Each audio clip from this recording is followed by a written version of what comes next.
Good evening दोस्तों, कैसे हैं आप लोग।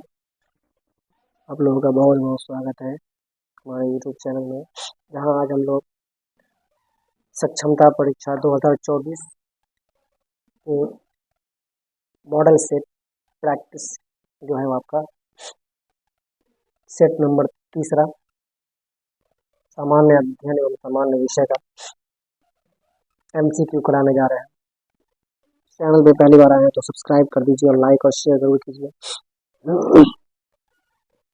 तो चलिए दोस्तों, बिना किसी देरी के हम लोग शुरू करते हैं आज का पहला क्वेश्चन, जो कि है हमारे स्क्रीन पर। आप लोग देख रहे हैं कि सामान्य अध्ययन एवं सामान्य विषय दोनों से यहाँ क्वेश्चन दिया गया है। इसमें आपको BSE बिहार विद्यालय परीक्षा समिति का जो गाइडलाइन है, जो पाठ्यक्रम है, जो इसमें जो भी चीज इसमें है पाठ्यक्रम में, प्राथमिक गणित है, प्राथमिक रीजनिंग भी है, उसमें प्राथमिक साइंस भी है, तो उस सारा चीज का यहाँ पे आपको सार मिलेगा। तो चलिए दोस्तों, बिना किसी देरी के हम लोग बढ़ते हैं अपने पहले प्रश्न की ओर। आप लोग पहली बार आए हैं चैनल पे तो सब्सक्राइब कर दीजिएगा, लाइक और शेयर जरूर कीजिएगा। दोस्तों, हम लोग देख रहे हैं कि निम्नलिखित में से कौन सी मूल भौतिक राशि है। इसमें पूछ रहा है कि इसमें कौन जो है वो मूल भौतिक राशि है। तो इसमें जो मूल भौतिक राशि की बात है, तो इसका जो है वो आपका सही उत्तर है वो आपको है विद्युत धारा जो है वो आपको मूल भौतिक राशि है। जैसे कि आप जानते हैं कि मूल भौतिक राशि में टोटल जो है वो 7 होती है। वो कौन कौन है आपको है, समय है आपका, द्रव्यमान है, फिर लंबाई है, फिर विद्युत धारा है, फिर जो आपका ताप है, लुमिनस है, इंटेंसिटी है, मोल है। तो इसमें जो आपको मूल भौतिक राशि में आपका यहाँ विद्युत धारा है। हमारा अगला प्रश्न है दोस्तों कि प्रकाश का वर्ण विक्षेपण संभव है। प्रकाश का जो है वर्ण विक्षेपण किसके द्वारा संभव है? प्रिज्म के द्वारा, उत्तल लेंस के द्वारा, अवतल लेंस या साधारण। तो प्रकाश का वर्ण विक्षेपण जो आपको है वो प्रिज्म के द्वारा जो है वो विक्षेपण संभव है, प्रिज्म के द्वारा। बढ़ते हैं हम लोग प्रश्न की ओर, जो कि हमारा है कि किस तापमान पर सेल्सियस और फ़ारेनहाइट पैमाने मेल खाते हैं। किस तापमान पर सेल्सियस और फ़ारेनहाइट, डिग्री जो सेल्सियस में होता है और फ़ारेनहाइट जो इकाई है, 2 इकाई है, उन दोनों में उनका जो है वो सेम रहता है। वही कितना डिग्री सेल्सियस रहेगा, कितना डिग्री फ़ारेनहाइट रहेगा, दोनों समान रहेगा। तो इसका जो दोस्तों वो फॉर्मूला होता है degree Celsius equal to 9/5C + 32F। तो उस फॉर्मूले पे अगर हम लोग इसका सॉल्यूशन निकालेंगे तो इसका जो सही उत्तर हो जाएगा वो -40 डिग्री, यानी -40 डिग्री जब सेल्सियस रहेगा तो उस वहीं पे आपका -40 डिग्री F भी रहेगा। माइनस आपका जो है -40 डिग्री सेल्सियस बराबर हो जाएगा आपका -40 डिग्री F। बढ़ते हैं हम लोग आगे दोस्तों। हमारा अगला प्रश्न है कि लेंस की क्षमता मापी जाती है। तो लेंस की क्षमता किसमें मापी जाती है? तो लेंस की क्षमता जो आप लोग को बहुत अच्छे से जानकारी होगी कि लेंस की क्षमता आपको डायोप्टर में मापी जाती है, यानी कि ऑप्शन नंबर डी आपका सही है। हमारा अगला प्रश्न है कि भारत का सक्रिय ज्वालामुखी द्वीप है, यानी भारत का जो है एक्टिव ज्वालामुखी वो कौन सा है? लिटिल अंडमान, कार निकोबार, बैरन द्वीप या लैंडफॉल द्वीप। तो भारत का जो है वो सक्रिय ज्वालामुखी में एकमात्र है बैरन द्वीप, जो वो आपके बंगाल की खाड़ी में है। कहाँ है? बंगाल की खाड़ी में है बैरन द्वीप। हमारा अगला प्रश्न है दोस्तों कि निम्नलिखित में से कौन सा कण आवेश रहित है। यहाँ बोल रहा है कि किस पे जो है आवेश 0 होता है। आवेश मतलब चार्ज जिसको बोलते हैं इंग्लिश में, तो जिसपे चार्ज 0 होता है वो कौन सा कण है? हमारा अल्फा कण है, इलेक्ट्रॉन है, न्यूट्रॉन है, प्रोटॉन है। तो आप लोग जानते हैं कि अल्फा कण में हीलियम पे प्लस चार्ज रहता है, इलेक्ट्रॉन पे भी माइनस चार्ज रहता है और प्रोटॉन पे प्लस चार्ज, जबकि न्यूट्रॉन जो है आपका एकमात्र है जो जिसपे चार्ज 0 रहता है। बढ़ते हैं हम लोग अगले प्रश्न की ओर, जो कि हमारा है कि ओम मीटर मात्रक है, किसका मात्रक है? ओम मीटर किसका मात्रक है? प्रतिरोधक, प्रतिरोध का है, चालक का है, या प्रतिरोधकता का है, या आवेश का है? तो ओम जो आपको है वो मात्रक है किसका? प्रतिरोधकता का। प्रतिरोधकता यानी ऑप्शन नंबर सी आपका सही है।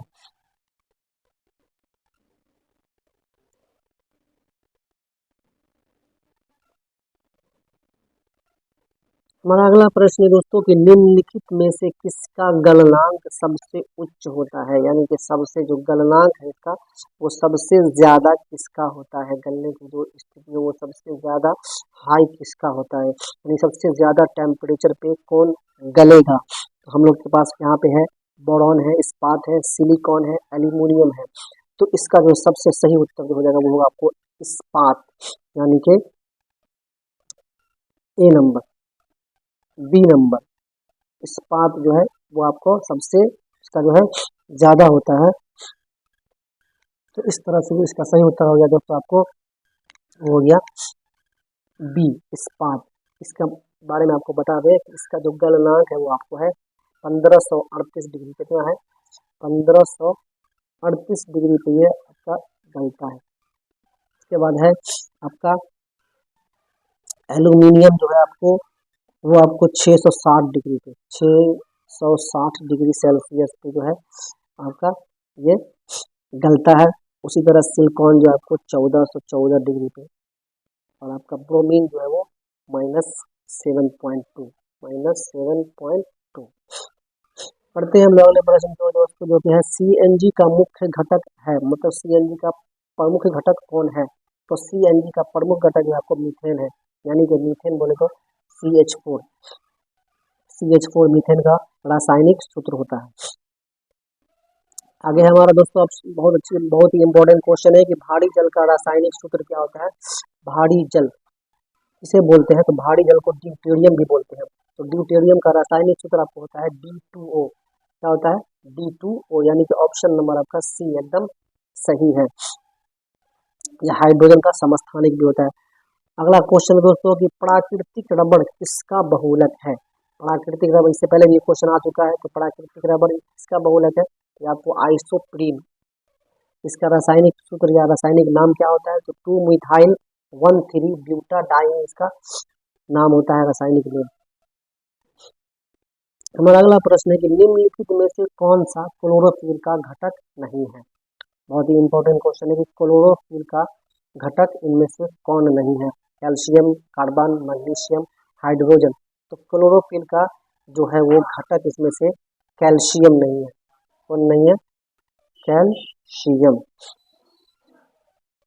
क्लोरोफिल का आपको क्लोरोफिल का रासायनिक सूत्र आपको याद होना चाहिए, याद अगर नहीं हो तो मैं लिख देता हूँ यहाँ पे। इसका है C55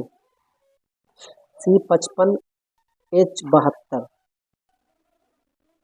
H72O5 N4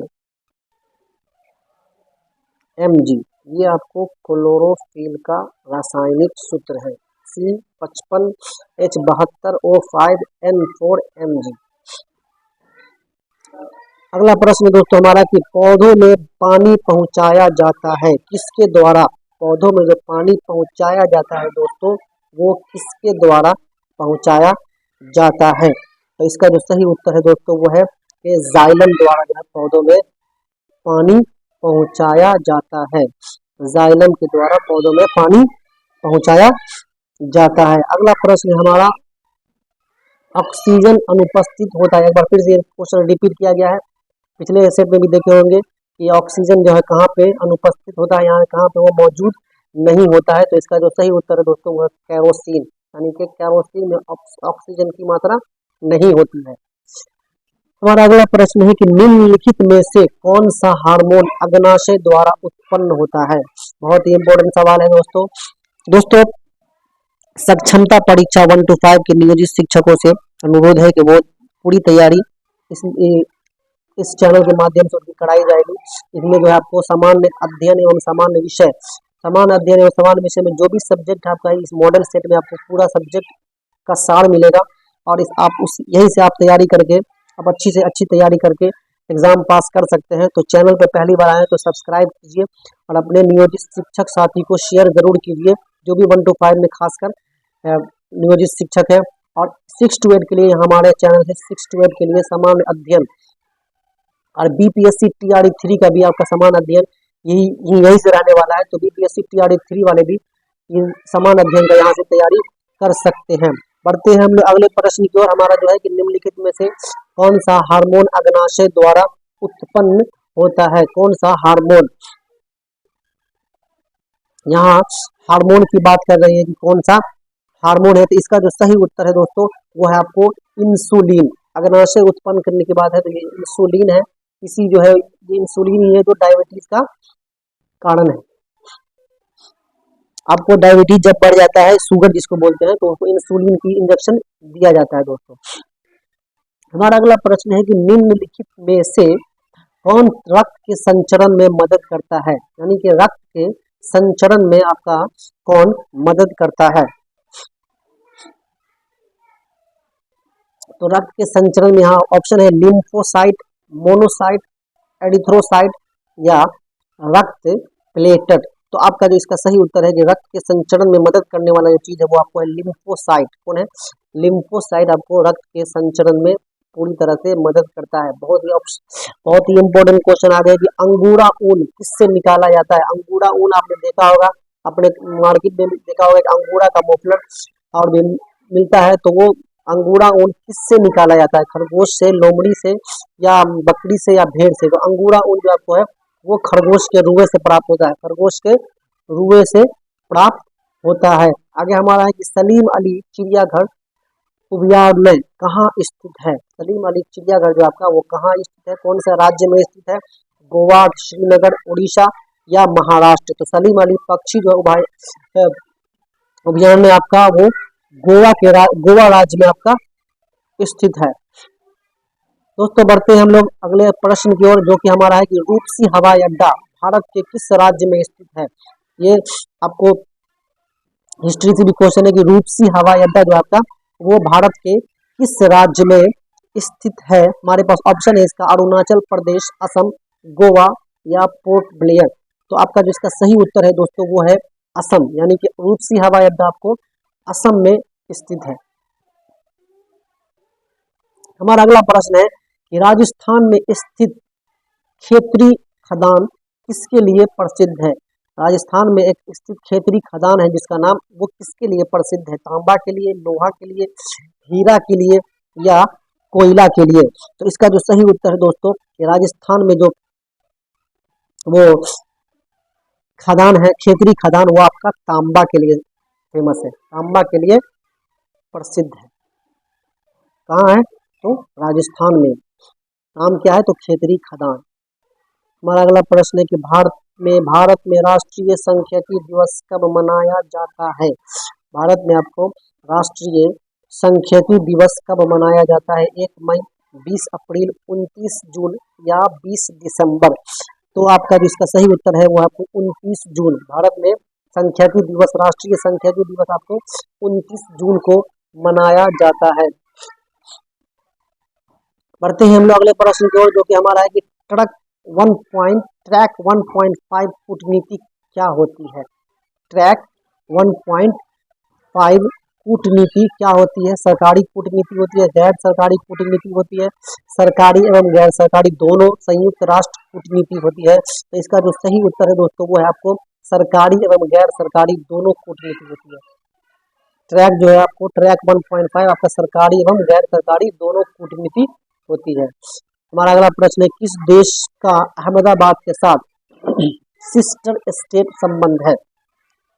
किस देश का अहमदाबाद के साथ जो है आपको वो सिस्टर स्टेट संबंध है? हमारे पास ऑप्शन है इसका अमेरिका, यूके, चीन और जापान। तो इसका जो सही उत्तर दोस्तों है वो आपको जापान। इसका जो सही उत्तर है वो आपका इसका है जापान के साथ जो है अहमदाबाद का सिस्टर स्टेट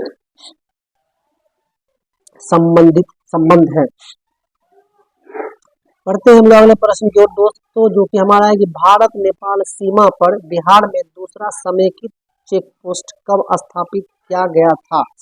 बहुत ही इंपॉर्टेंट क्वेश्चन है कि भारत और नेपाल सीमा पर बिहार में दूसरा समेकित चेक पोस्ट अभी हाल ही में किया गया था, तो वो कब किया गया था? तो वो आपको है जनवरी 2020 में। यानी कि ऑप्शन नंबर आपका जो है वो कौन सही हो जाएगा? डी। ऑप्शन नंबर डी आपका एकदम सही है, जनवरी 2020 में। कब हुआ था? जनवरी 2020 में।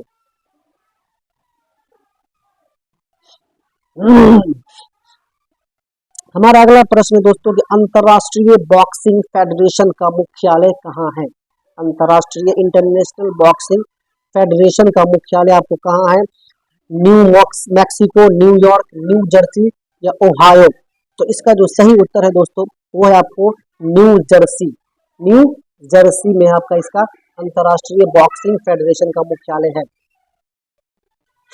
हमारा अगला प्रश्न है कि भारत की प्रथम डॉल्फिन वैधशाला कहाँ बनाई गई? प्रथम जो है वो डॉल्फिन मछली जो होती है उसकी वैधशाला जो है वो कहाँ बनाई गई है? दिल्ली, मुंबई, बिहार या उड़ीसा? तो इसका जो सही उत्तर है दोस्तों वो है आपको भागलपुर, बिहार स्टेट में पड़ता है, उधर ही आपका बनाया गया है। तो आपका इसका जो सही उत्तर हो गया वो बिहार स्टेट में बनाया गया है। हमारा अगला प्रश्न जो वन मोर थिंग नामक कार्यक्रम किसने आयोजित किया था? वन मोर थिंग कार्यक्रम किसने आयोजित किया था? तो इस हमारे पास ऑप्शन है कि गूगल, इंटेल, है ना, माइक्रोसॉफ्ट या एप्पल? तो इसका जो सही उत्तर है दोस्तों वो है आपको एप्पल। वन मोर थिंग जो आपको है वो एप्पल ने स्थापित किया था।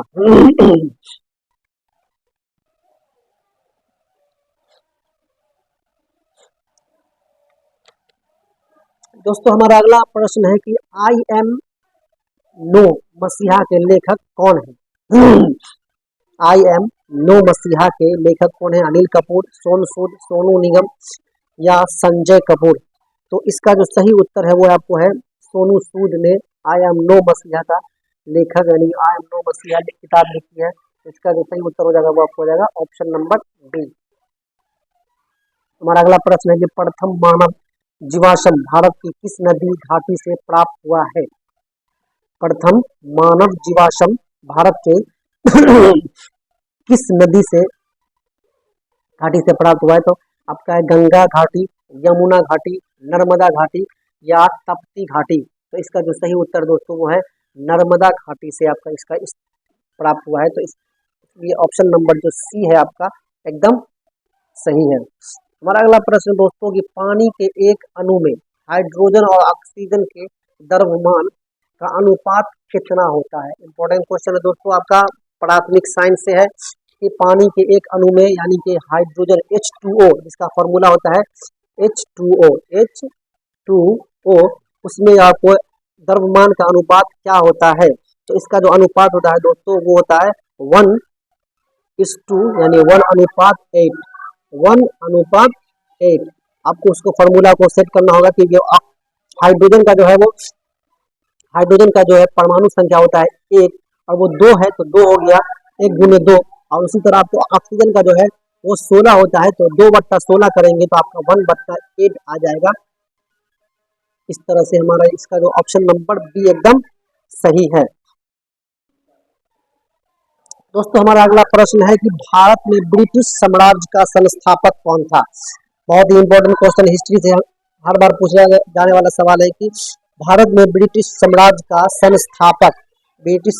संस्थापक पूछ रहा है तो कौन था? सी सलीमैन, लॉर्ड मिंटो, लॉर्ड क्लाइव या लॉर्ड मेयो? इसका जो सही उत्तर है दोस्तों वो है आपको लॉर्ड क्लाइव यानी कि ऑप्शन नंबर सी। हमारा अगला प्रश्न दोस्तों 1857 की क्रांति सर्वप्रथम कहाँ से प्रारंभ हुई? 1857 की क्रांति जो आपको सबसे पहले कहाँ से प्रारंभ हुई? लखनऊ, इलाहाबाद, झांसी या मेरठ?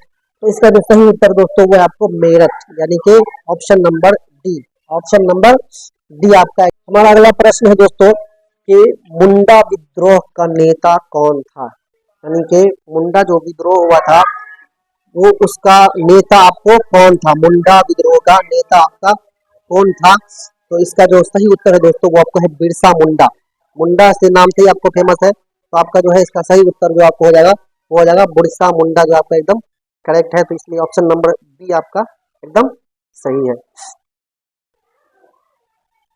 हमारा अगला प्रश्न है दोस्तों कि आर्य समाज की स्थापना किसने की थी? आर्य समाज की स्थापना किसने की? रानाडे, दयानंद या दयानंद सरस्वती या स्वामी विवेकानंद? तो इसका जो सही उत्तर दोस्तों वो है दयानंद सरस्वती ने आर्य समाज की स्थापना की थी। हमारा अगला प्रश्न है कि प्रथम भारत रत्न प्राप्त करने वाले कौन थे। तो प्रथम भारत रत्न प्राप्त करने वाले में ऑप्शन में हमारा है कि राजेंद्र प्रसाद, जवाहरलाल नेहरू, लाल बहादुर शास्त्री या राधा कृष्ण। तो आपको सबसे पहले बता दें कि प्रथम भारत रत्न प्राप्त करने वाले आपके सबसे पहले जो है वो राधा कृष्णन थे। राधा कृष्णन थे जिन्होंने सबसे पहले जिनको ये जो है राधा भारत रत्न मिला था।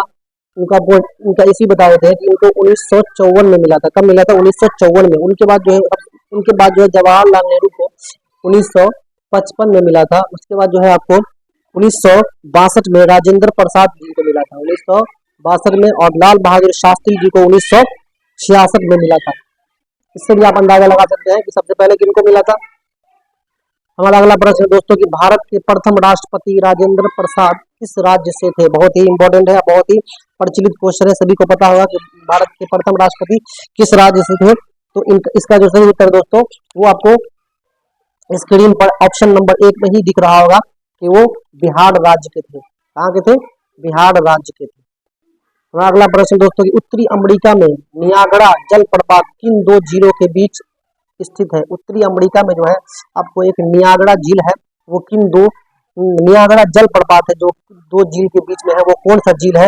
ऑप्शन नंबर है आपका सुपीरियर झील या मिशनगन, उसके बाद है मिशिगन झील या हुरन झील और ऑन्टारियो झील, और ऑप्शन नंबर डी में ऑन्टारियो झील और इरी झील। तो इसका जो सही उत्तर दोस्तों है वो इरी झील और ऑन्टारियो झील। तो सही उत्तर आपको इसमें कौन लग रहा है? तो आपका ऑप्शन नंबर डी जो है एकदम करेक्ट है, यानी कि ऑन्टारियो झील और इरी झील जो है एकदम सही है। पढ़ते हैं हम अगले प्रश्न की ओर, जो कि हमारा है कि रूस के किस शहर को उत्तर का वेनिस कहा जाता है। उत्तर का वेनिस कहा जाता है। तो ऑप्शन नंबर हमारे पास है क्लाउडिवोस्तेक, सेंट पीटर्सबर्ग, उसके बाद नोवोसिबिर्स्क या मॉस्को। तो इसका जो सही उत्तर दोस्तों वो है आपको सेंट पीटर्सबर्ग को जो है उत्तर का वेनिस कहा जाता है। इसको सेंट पीटर्सबर्ग को। हमारा अगला प्रश्न है कि यूरोप में पिरीनी पर्वत श्रृंखला किन दो देशों को अलग करती है। यूरोप में पिरीनी पर्वत श्रृंखला जो है किन दो देशों को अलग करती है।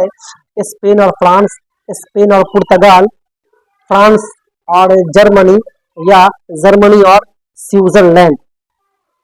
तो आप जो है फ्रांस एवं स्पेन को जो है वो अलग करती है। फ्रांस एवं स्पेन, यानी कि ऑप्शन नंबर ए आपका एकदम सही है।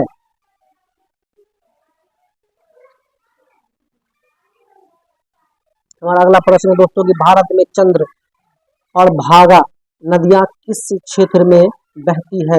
भारत में चंद्रा और भागा नदियां किस क्षेत्र में बहती है।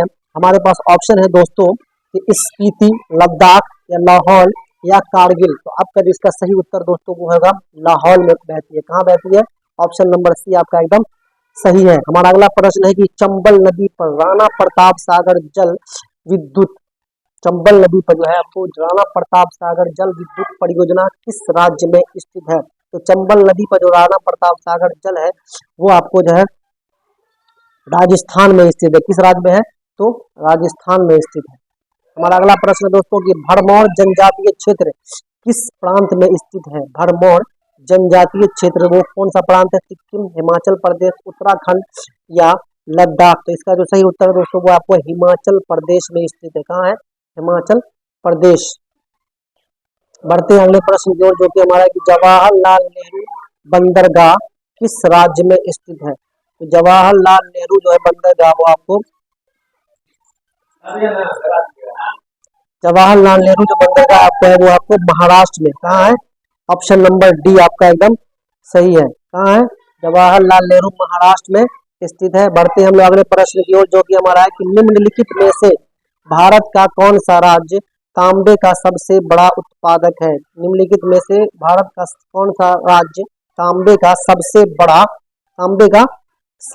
बड़ा उत्पादक है। मध्य प्रदेश, राजस्थान, झारखंड या छत्तीसगढ़। तो इसका जो सही उत्तर दोस्तों वो है आपको राजस्थान जो है आपका राजस्थान में जो है सबसे ज्यादा जो है तांबा का उत्पादक किया जाता है। बढ़ते हैं अगले प्रश्न की ओर, हमारा है कि कश्मीर में पहलगाम किस नदी के किनारे बसा है? कश्मीर में पहलगाम है कोई जगह का नाम, वो किस नदी के किनारे बसा है? श्योक, झेलम, लिद्दर या चनाब?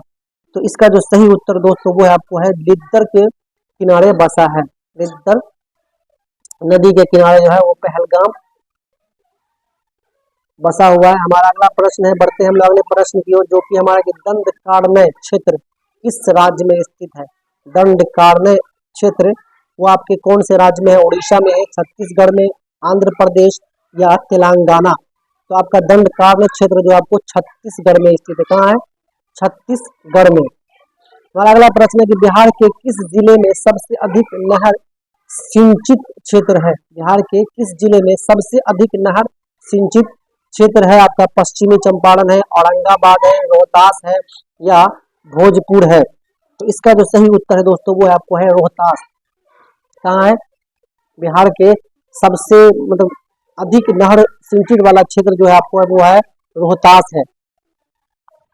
हमारा अगला प्रश्न है दोस्तों कि संविधान सभा की प्रथम बैठक कब हुई? संविधान सभा की प्रथम बैठक जो है वो कब हुई? 9 दिसंबर 1946, उसके बाद 15 अगस्त 1947, 26 नवंबर 1949 या 26 नवंबर 1946? तो इसका जो सही उत्तर है दोस्तों वो है आपको 9 दिसंबर 1946, यानी कि ऑप्शन नंबर ए। हमारा अगला प्रश्न दोस्तों कि भारत के राष्ट्रपति के निर्वाचक मंडल में कौन कौन सम्मिलित होते हैं? यानी भारत का जब राष्ट्रपति चुनाव होता है उसमें कौन सब सम्मिलित होते हैं? राज्यसभा के सभी निर्वाचित सदस्य, लोकसभा के सभी, उसके बाद राज्य विधानसभा के सभी सदस्य या संसद के दोनों सदनों के सभी निर्वाचित सदस्य एवं विधानसभा के सभी निर्वाचित सदस्य? तो इसका जो सही उत्तर है दोस्तों वो आपको है कि संसद के दोनों सदनों के सभी निर्वाचित सदस्य एवं राज्य विधानसभा के सभी निर्वाचित सदस्य। तो इसका जो सही उत्तर हो गया वो हो गया आपको option number D. Option number D इसका एकदम करेक्ट है। ऑप्शन नंबर डी एकदम करेक्ट है। बढ़ते हैं हम लोग अगले प्रश्न की ओर, जो कि हमारा है कि कुंवर सिंह जगदीशपुर में कब प्रविष्ट हुए? यानी कि कब प्रवेश किए कुंवर सिंह जगदीशपुर में? ऑप्शन नंबर हमारा है 22 अप्रैल 1858 में, 23 अप्रैल 1858, 20 अप्रैल 1858 या 25 अप्रैल? तो इसका जो सही उत्तर है दोस्तों वो आपको है 22 अप्रैल 1858 में अपने घर वो जो है प्रवेश किए थे। बढ़ते हैं हम लोग अगले प्रश्न की ओर, जो कि हमारा भारतीय राष्ट्रीय कांग्रेस के द्वितीय सम्मेलन में कितने मुस्लिम प्रतिनिधियों ने भाग लिया था? भारतीय राष्ट्रीय कांग्रेस के प्रथम अधिवेशन में कहाँ हुआ था? वो बम्बई में हुआ था। उसमें कितने प्रतिनिधियों ने, मुस्लिम प्रतिनिधियों ने भाग लिया था? तो इसका जो सही उत्तर है दोस्तों वो है कि ऑप्शन नंबर ए, यानी कि 2 मुस्लिम प्रतिनिधियों ने इसमें भाग लिया था और कुल 72 प्रतिनिधि इसमें थे। इसमें कुल 72 प्रतिनिधि थे। हमारा अगला प्रश्न है कि 1904 ईस्वी में देवघर में गोल्डन लीफ की स्थापना ब्रिटिश का बहिष्कार और स्वदेशी आंदोलन की प्रगति के लिए की गई। वो कहाँ किया गया? बंगाल में, अवध में, पंजाब में या बिहार में? तो इसका आपको सही उत्तर जो है आपको है 1904 में। देवघर जो है आपको कहाँ है? झारखंड में है अभी फिलहाल। उस समय वो बिहार में ही था। तो इसका सही उत्तर हो जाएगा आपको वो बिहार हो जाएगा। हमारा अगला प्रश्न है कि मुस्लिम लीग ने अपना वार्षिक अधिवेशन नियमित रूप से आरंभ किया था, यानी कि उन्होंने अपना नियमित रूप से जो अधिवेशन शुरू किया था मुस्लिम लीग ने वो कब किया था? 1916 में, 1919 में, 1924 में या 1925 में? तो उन्होंने जो है वो नियमित रूप से जो आरंभ किया था वो आपको 1924 ईस्वी में। हमारा अगला प्रश्न दोस्तों कि डैश को वीटी कल्चर के रूप में जाना जाता है? यानी किसको जो है आपको वीटी कल्चर के रूप में जाना जाता है? तो वीटी कल्चर के रूप में अंगूर की खेती को जाना जाता है। वीटी कल्चर के रूप में जो आपको है वो अंगूर की खेती को माना जाता है। अगला प्रश्न दोस्तों हमारा यहाँ से मैथ का प्रश्न शुरू हो गया है। तो आप मैथ का प्रश्न को सवाल पढ़ के आपको इसका सिर्फ उत्तर आपको मैं बता सकता हूँ और आप उसको सॉल्यूशन भी कर सकते हैं। आप ऑप्शन नंबर देख रहे हैं 55 जो है क्वेश्चन नंबर है उसमें है कि पिता की आयु दी गई है, उसके 8 वर्ष के बाद कितनी उसकी हो जाएगी पुत्र की आयु। इस तरह का सवाल हर बार रहता है, इस बार भी रहेगा, तो आप इसको सॉल्व कर सकते हैं। इसका जो सही उत्तर है दोस्तों, सॉल्यूशन करने का इसका सही उत्तर आपको हो जाएगा वो ऑप्शन नंबर ए, यानी कि 39/15 इसका सही उत्तर है।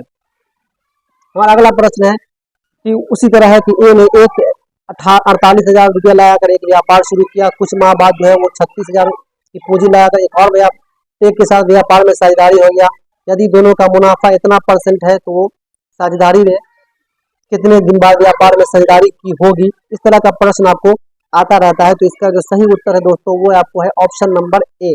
ऑप्शन नंबर ए इसका सही उत्तर है। उसके बाद संवेद कौमुदी नामक अखबार की स्थापना, बीच में एक ऑप्शन है कि संवाद कौमुदी नामक अखबार की स्थापना निम्नलिखित में से किसने की।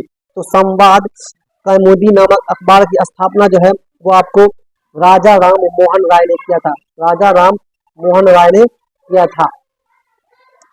अगला प्रश्न दोस्तों हमारा मैथ का है। देख रहे हैं एक दूध वाला 30 लीटर पानी और 70 लीटर दूध का मिश्रण करता है। इस मिश्रण का 1/4 हिस्सा बेचने पर वह उसमें जितना मिश्रण बेचा है उतना ही पानी बचे हुए मिश्रण में डाल देता है। अंतिम मिश्रण में पानी का दूध से कितना अनुपात होगा। तो इस तरह इसका जो सॉल्यूशन निकालने पर जो है इसका जो सॉल्यूशन आया है वो आपको आया है 19/21। 19/21 इसका सही उत्तर है। हमारा अगला प्रश्न है दोस्तों, एक ट्रक किसी निश्चित गति से इतना किलोमीटर दूरी तय करती है, उसे गति 16 किलोमीटर कम कर देती है और उसी दूरी को तय करने में 2 घंटे अधिक लगेंगे। तो उसका जो है मूल गति जो है किलोमीटर पर घंटा उसका 75% कितना है। तो इसका जो सही उत्तर है दोस्तों वो आपको है ऑप्शन नंबर डी, यानी कि 48। बढ़ते हम अगले प्रश्न की ओर, जो कि हमारा है कि आज के दिन का लास्ट क्वेश्चन, आखिरी क्वेश्चन है कि इतना सेंटीमीटर क्यूब आयतन वाले ठोस घन को समान आयतन वाले 8 घनों में काटा जाता है तो मूल घन का पृष्ठीय क्षेत्रफल। तो आपको इस सब जो है आपको इसका ये फॉर्मूला याद होना चाहिए कि घन का